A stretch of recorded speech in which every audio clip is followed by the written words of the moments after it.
Hello, welcome to Vibrant Voices, a podcast series exploring trends in innovation and technology that impacts our health and our lives. I'm Dave Klein, Chief Product Officer at Vibrant Health, a technology company based in Fairfax, Virginia, and we specialize in digital health research and digital therapeutics. Our guest today is my colleague, Dr. James C. Wade, Chief Medical Informatics Officer at Vibrant. Today, we're excited to talk about the new article in the New England Journal of Medicine special report on the All of Us Research Program, Progress, Goals, and Digital Health Technology. Welcome, Dr. Wade. Thanks, Dave. It's a pleasure to be able to talk to you about this recent special report that was published in the New England Journal of Medicine regarding the All of Us Research Program. Excellent. Let's start with the basics. So a lot of people in the digital health research and therapeutic space are very knowledgeable about the tech and science side of things, but they may not be as familiar with the medical practice, and in particular, they may not fully appreciate the significance of what a special report is in the New England Journal of Medicine, or the NEJM. So as a physician, can you shed some light on what it means to get this sort of attention in a journal like the New England Journal of Medicine? Sure. So the New England Journal of Medicine is really the premier clinical research, medical, and health policy journal. Many of today's most important advances were first reported in the New England Journal of Medicine. The publication is highly selective. Articles are chosen after extensive peer review, and once published, they're almost universally held in high regard and respected. The last important part at a more personal level is to have a bit of your work published in the New England Journal of Medicine is a great accomplishment for both the clinician scientist as well as the research program. The very best of the best is what is published in the New England Journal of Medicine. Excellent. And I myself, I'm not a researcher by trade, but it seems that the New England Journal of Medicine crosses the boundary of being a kind of a cultural phenomenon. As I say to my friends and my family that there's this publication that I've been a part of in the New England Journal of Medicine, universally across the board, I get eyebrows raising and congratulations and pats on the back and the whole bit. So it's just it's a very large source of pride for us individually and as the company and being part of the program. So I think that's absolutely correct. That's certainly the way it's thought of within the scientific and medical community. Most of the general population have probably been exposed to the New England Journal of Medicine because oftentimes it is referenced in news reports based on new advances that may have been published that week, which have relevance for the health and wellness of the population and individuals. So for the benefit of those who may not have yet read this special report, I'd like to recap the primary goal of the program, which is to improve population health through the identification of risk factors and biomarkers, including environmental exposures, habits, and social determinants, to allow more efficient and accurate diagnosis, screening, better understanding of diverse populations, more rational use of existing therapeutics, and the development of new treatments. I think it's very exciting to note how this program is different than the other health studies that have been done in the past. Do you agree with that? Yes, I think you have touched on many of the large, broad views, aims, and goals of this program, but maybe I can just review a few of those. One is that the All of Us Research Program is really the direct consequence of a 2015 White House initiative to focus on improving the health of the nation through a precision medicine initiative. This program was created and is now managed and directed by the NIH, but it's many, many, many awardees, one of which is Vibrant Health, which we will maybe explain or talk a little bit about a little bit later. The All of Us Research Program and its initiative is the largest longitudinal data collection program with more than 230,000 participants already enrolled in just over the first year since its national launch. But the program has big goals, and it plans to actually enroll more than 1 million participants before the study actually meets its initial expectations. Planned enrollment is also quite unique. It's planned to incorporate and to mirror really the diversity of the nation's population. That's being done because the hope is that the work that will be accomplished with this information will be much more generalizable for all of the population of the nation.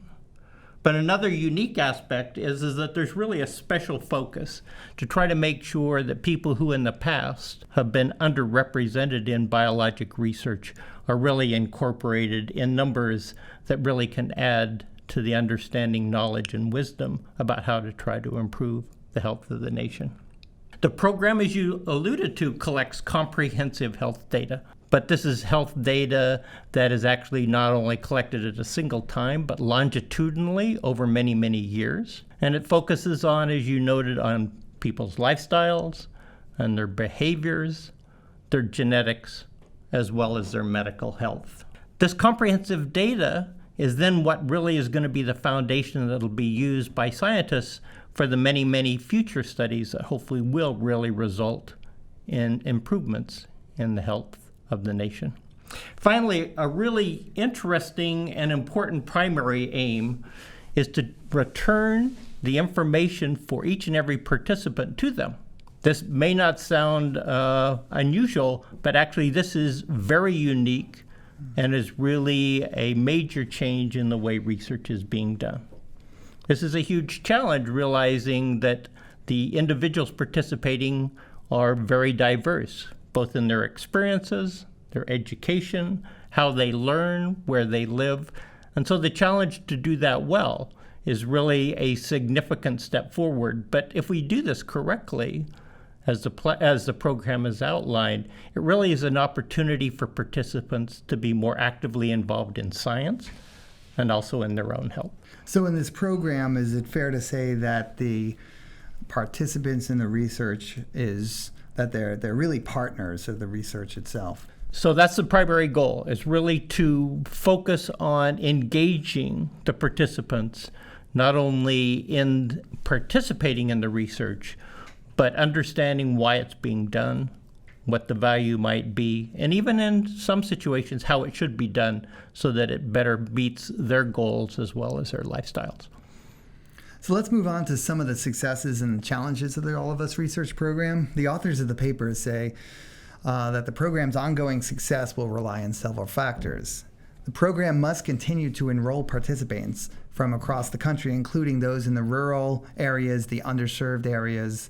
And the program needs to ensure that participants, once enrolled, do derive value for themselves, that they remain engaged and they retain trust in the program so that they can continue to share their data in the long term, longitudinally. Additionally, the program must continue to protect from cyber attacks, protect participant privacy, and harmonize data from different EHR systems, electronic health record systems. Let's talk about the work that's underway in all these fronts. So certainly there is, I think, just an enormous opportunities for success. But like in anything that is of high quality, there will continue to be major challenges. And you've alluded to some of those. While enrollment has been quite brisk in the first 1 year, a goal of 1 million participants is a very, very large cohort and a very large goal. So the efforts that went and were invested in the first year must continue to be maintained through the years to ultimately achieve that goal. The second important part that you alluded to is that this is to try to follow people over time and really get not just a snapshot of a single point in time, but a bit more about what their lives are really like. To do that, that means that participants need to be engaged and they need to be retained. So this has to be a study that they feel not only that they are a partner in, but that they are also receiving value from over and above just doing this for the well-being of mankind.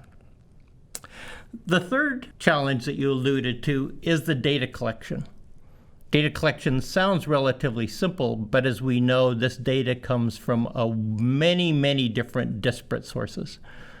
And unfortunately, those sources are not all exactly the same. They're not all necessarily easily integrated. And so one of the major challenges to be able to maximize the use of this broad range of data is to harmonize it into a process in which the scientists can analyze it and draw the important conclusions. It's really important that one continues to maintain this engagement over time, because if we don't do that and we end up having participants withdraw or lose interest, we will lose the validity that really occurs associated with the data that's collected, and that will directly impact the information and the knowledge that will be gained. Finally, then, we talked a little bit about this process in which there's going to be a return of the participants' information. This is a fabulous goal. But what really needs to happen is that this information needs to be personalized. It needs to be intelligent, so at least it's understandable by the individual. And it needs to also be able to be actioned so that something can be done with that, and that the participant isn't just getting another collection of figures and numbers in which they don't really understand.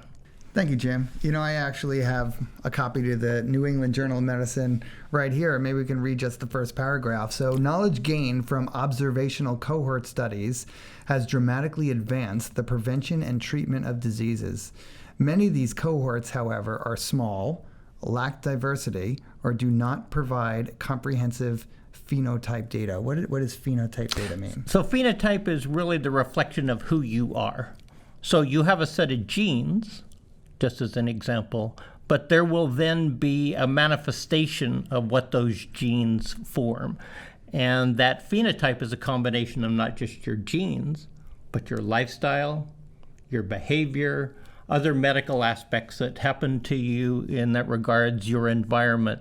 So it really is a more comprehensive view about who you really are. That's what really makes genomics important.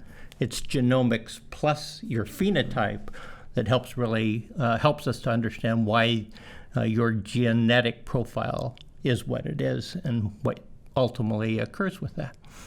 Thank you. So the All of Us Research Program plans to enroll a diverse group of at least 1 million persons in the United States in order to accelerate biomedical research and improve health. I think that says it wonderfully, right in the beginning of the article. It just lays it out what the mission of the program is. Yes, when this is further in its maturation, this will be a natural resource in the medical, scientific, healthcare world.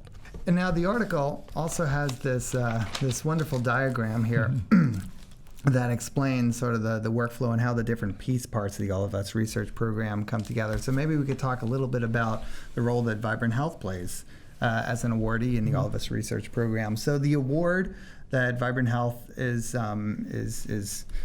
proud to be playing a part of is called the Participant Technologies Systems Center, the PTSC. So we support the recruitment and retention of the participants through a set of technologies, systems, toolkits, expertise across the life cycle of that research in the All of Us Research Program. So on one side, we have a set of tools that professionals all across America use as the health provider organizations, the federally qualified health centers, the study staff, the researchers need to understand how to efficiently recruit, engage, retain their populations, have the right dashboards and analytics that tell them the data that they need to know at that moment for their particular needs, and give them the tools to engage in campaigns, in supporting their participants when they call in with questions and so forth. So there's a set of professional tools in what we call the program management toolkit. And then there's a set of participant technologies that allows participants to donate their data through their laptop on their web browser, iOS devices, their Apple devices, and their Android devices, as well as data integration technologies, sensing technologies, data aggregation, harmonization technologies. And again, these are not just apps, it's a total end-to-end systems approach. What glues them together is a data analytics platform that not only integrates the data, but surfaces the right data, again, to the right person in the right way so that they can make more knowledgeable, informed, and efficient decisions about whatever task they need to perform in the All of Us research program. So that's what the PTSC is. It's a role that we're all proud to play. So in closing, I'd like to cover how the program's value will become even more rich as it matures, enabling new discoveries over time. What do you think that what are the current levels of participation right now, and what do you think the trajectory is? Well, I think, as we've talked about before, there's more than 230,000 participants who have already enrolled in about 14 months since national launch. So that turns out to be a substantial number of participants every month.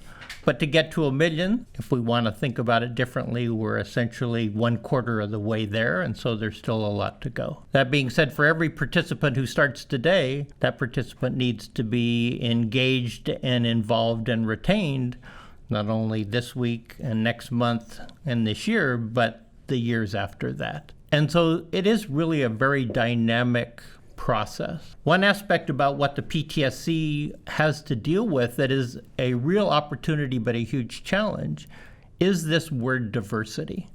Because within the diversity of the participants, there are a diversity of many of the other stakeholders. And almost all of those stakeholders will in some way touch the technology aspects. And so what they actually need, what their specific needs and demands are different than if you're a participant or if you're a researcher or if you're one of the individuals who are helping to maintain engagement and retention, just as a few examples. So it's a really substantial challenge to move toward a standardization that provides efficiency, but also allows customization so each one of those stakeholders achieve what they think is valuable and what they need. I think that's just such a great summary. So thank you, Jim, for joining me to talk about the New England Journal of Medicine special report on the All of Us research program and for giving us some special insight on what the program offers to all of us and how Vibrant and the PTSC are crucial to the program's effort to collect health data on more than 1 million people for 10 years or longer. We're honored to be part of this ambitious program that's changing the face of health research and has the potential to change the future of healthcare through precision medicine. So thank you very much, and thank you for joining us. Thanks, Dave. It's an exciting time for the National Institutes of Health, the All of Us research program, and Vibrant Health. Well, thanks everyone for joining us. We hope that you'll join us again for more in our series of podcasts as we bring you diverse perspectives and new ways of thinking on Vibrant Voices.